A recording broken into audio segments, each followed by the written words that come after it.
As I stand before you today, I'm not addressing an audience primarily composed of students from grades 9, 10, and 11. I'm addressing the youth. The youth of today. The youth of today, the future, the leaders, the adults of tomorrow. This room is literally brimming with the power of the youth. This room is full of people who are relentless and fearless in challenging their own assumptions. People who can think independently, innovatively, and creatively.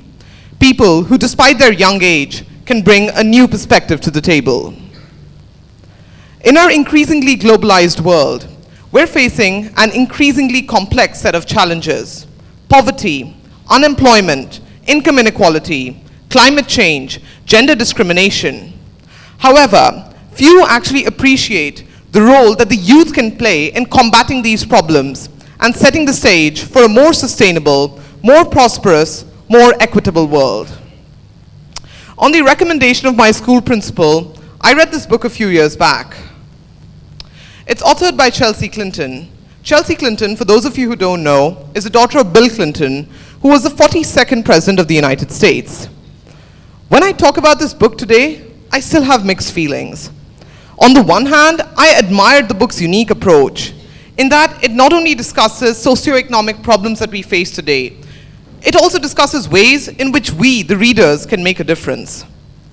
At the same time, the solutions which this book proposes are unimaginative and hopelessly short-sighted. At the end of every chapter, there's a list of 10 recommendations, 10 steps which the author encourages you to take to solve the problem under discussion. However, these proposed solutions rarely go beyond funding the nearest NGO or not-for-profit. Okay, let me make one thing clear. Funding NGOs is important, but I don't think that's the right way to do community service.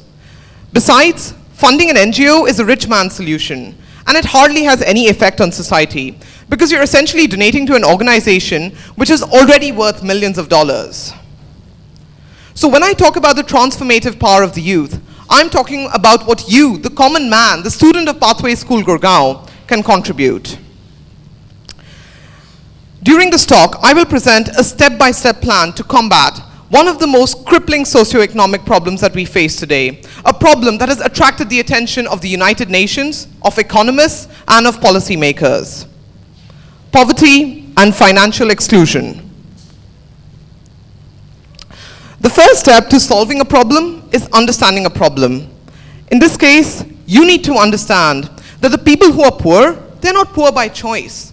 They're poor because of the social, political, and economic systems which put them in such a situation. So you tell me, what's the obvious solution? Reform and restructure the system. Encourage governments to spend more money on sanitation. Promote the provision of merit goods like healthcare and education. In the words of Mamata Banerjee, poriborton lao.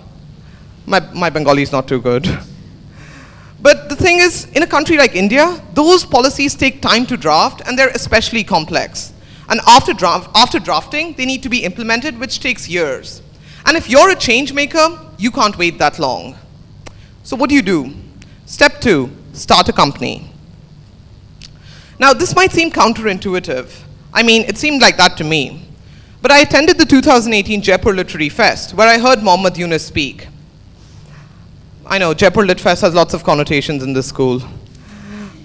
But my point is, he made a very revealing statement over there. He said, whenever I find a societal problem that I want to solve, I simply start a company. Now today, Mohammad Yunus has more than 200 startups to his name, and he's also a Nobel Peace Prize laureate. So let me give you an example. Firstly, we need to decode something. What is Mohammad Yunus even talking about when he says starting a company? Is he referring to some kind of corporate or multinational? A company that makes tons of money but exploits its people and its environment?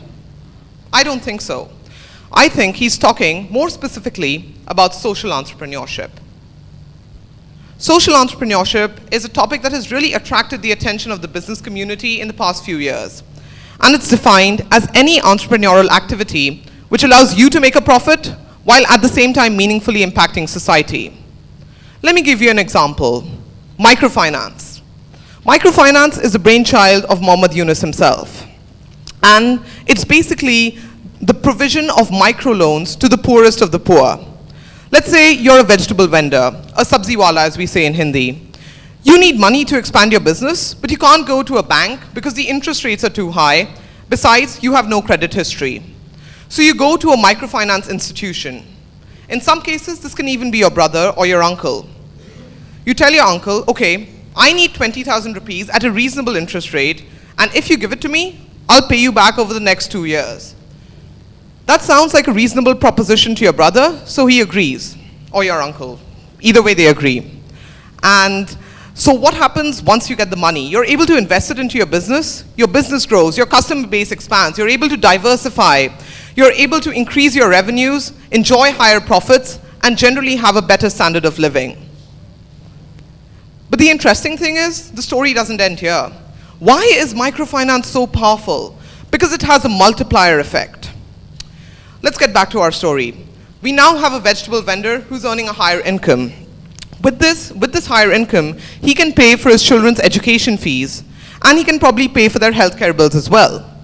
He is in a position to endow his children with good health and a good education. And with these two resources, who knows, they might grow up to be entrepreneurs themselves. And they will impact the lives of the people they employ. So that's the whole point of microfinance. It initiates a chain reaction, which multiplies the net social benefit. I did something similar of my own about a year back. I'm the founder of Project Graafin. Okay. Yeah. I'm the founder of Project Graafin, which stands for Project Gramin Grahak Finance. We too are a microfinance company, and we've impacted more than 30 lives till date. We specialize in loans between 5,000 to 30,000 INR. We have a presence in almost 10 villages across the state of Rajasthan. Our borrowers come from a diverse range of backgrounds. We have school teachers, vegetable vendors, milkmen, and yes, even the guy who sells pani puri on the streets. The whole rationale of microfinance is that you're enabling these people to participate in the national economy. You're making them self-sufficient, not dependent on outside assistance. There's a popular saying, you give a man a fish and he'll feed his family for a day. But you give a man a fishing rod and teach him how to fish, and he'll feed his family for a lifetime. That's what microfinance is doing. It's encouraging people to start their own enterprises. But the point is, at the end of the day, you are also making a profit of the interest earnings. Your bottom line is positive. Therein lies the beauty of social entrepreneurship. It's a social enterprise is something which you have an economic incentive to operate and run. At this point, we've talked a lot about microfinance, but this is not the only example of social entrepreneurship. How many of you have heard about Pepperidge Farm? Okay. So Pepperidge Farm is an American company, and they make some amazing cookies, biscuits, and other desserts. Recently, they've outsourced their production to American communities living in the American Midwest. These communities are Native American communities. They've been excluded from society and exploited over the course of America's history. So what Pepperidge Farm encourages them to do is start their own cookie-making enterprises, and Pepperidge Farm is one of their biggest buyers. You can see that there's clearly a parallel between what Pepperidge Farm is doing and the rationale of microfinance. In both cases, you're encouraging people to start their own enterprises, and you're encouraging them to have a sustainable source of income. By now, we've talked a lot about entrepreneurship. But in this whole process, there's a step 3.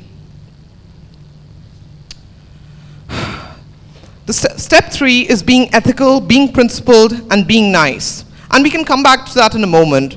But now, I want to ask you a question. Why do you think I'm giving you all this bhashan? Why do you think I'm telling you all of this? How does anything that I've said about social entrepreneurship affect you in any way? The point is, I think the way we're doing community service here in India is wrong. I want you to think about starting your own social enterprises. And the thing is, the obvious answer is that we're too young, or we're not economics or business minded. Well, the reality is, it doesn't matter whether you're studying French or psychology. It doesn't matter whether you're studying economics or maths. It doesn't matter whether you're studying English or history. It doesn't matter whether you're 5 years old, 15, or 50. In each and every case, you're equally capable of starting a social enterprise and running it well. Because the amazing thing about entrepreneurship is, It doesn't differentiate. That's why they always say age is not a barrier. Now back to step 3 in the process. To be ethical, to be nice, to be principled. I know it's very easy for me to stand here and tell you guys to be ethical, but in today's world, it's becoming increasingly difficult. As my mom says, हम सब पैसे के पीछे बेवकूफों की तरह भागे जा रहे हैं. She actually says that. So my whole point is that in today's world, you as the entrepreneur have to balance your self-interest with the collective societal interest. It's an interesting ethical dilemma. To what extent is it morally acceptable to sacrifice your self-interest in favor of a wider societal goal? Now, philosophers have been debating about this since the time of Plato. But to a social entrepreneur, the answer is clear. Your vision for the society, for the economy must always come first. I want to leave you guys with one final thought. We're all students of the IB diploma. And even if you guys are from middle school, we still have CAS as a necessary component of our curriculum. CAS, Creativity, Activity, Service.